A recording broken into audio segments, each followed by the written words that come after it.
Corona नामक महामारी से पूरी दुनिया सहमी हुई है। दुनिया के कई देश इसकी वैक्सीन पर शोध कर रहे हैं। भारत में भी यह वैक्सीन बनकर तैयार है, तो इसके पीछे बलिया में पैदा हुए डॉक्टर संजय राय व उनकी टीम की दिन रात की मेहनत को जाता है। अब सबकी निगाहें कोवैक्सीन नाम से तैयार इस वैक्सीन के ट्रायल की सफलता पर टिकी हुई है, जिसका ट्रायल शुक्रवार से शुरू होगा।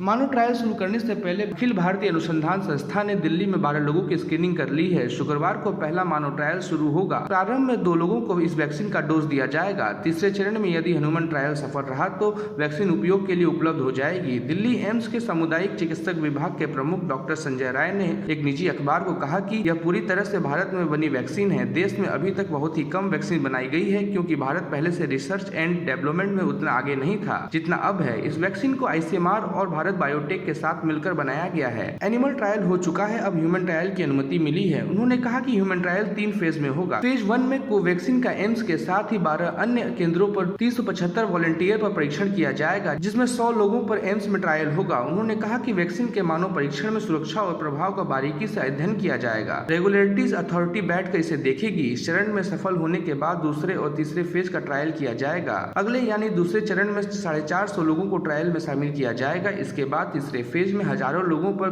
कोवैक्सीन का ट्रायल करके देखा जाएगा। मानव शरीर में कितनी एंटीबायोटिक बन रही है। वैक्सीन के प्रधान अनुसंधान डॉक्टर राय ने कहा कि कोवैक्सीन को ह्यूमन ट्रायल में 18 से 54 वर्ष के लोगों को शामिल किया जाएगा, जिन्हें कोरोना का संक्रमण नहीं है, साथ ही कोई अन्य रोग ना हो। उन्होंने कहा कि तीसरे चरण के बाद यदि वैक्सीन प्रभावशाली और सेफ रही तो इस साल के अंत या अगले साल के प्रारंभ में यह वैक्सीन उपयोग के लिए उपलब्ध हो जाएगी। एम्स में सामुदायिक चिकित्सक विभाग के प्रमुख डॉक्टर संजय राय बलिया के सिकंदरपुर कस्बे के निकट लीलकर गाँव में पैदा हुए हैं। इंटरमीडिएट तक की पढ़ाई गाँव में ही रहकर की है। बीएचयू से 1881 में चिकित्सक विज्ञान में ग्रेजुएट डॉक्टर संजय राय ने एमबीबीएस की पढ़ाई कानपुर मेडिकल कॉलेज से की और पीएचडी बीएचयू से किया। पढ़ाई पूरी करके बीएचयू के सर सुंदरलाल अस्पताल में कुछ दिनों तक अध्यापन करने के बाद डॉक्टर संजय राय चंडीगढ़ एम्स होते हुए फिलहाल दिल्ली एम्स में कार्यरत हैं। चिकित्सा के क्षेत्र में बड़ा नाम बना चुके डॉक्टर संजय राय जड़ों से लगातार जुड़े हैं। उनका अपने गांव लीलकर आना जाना लगा रहता है। फिलहाल इस खबर में इतना ही। आगे भी देश दुनिया की खबर के लिए जुड़े रहें जेड न्यूज के साथ। धन्यवाद।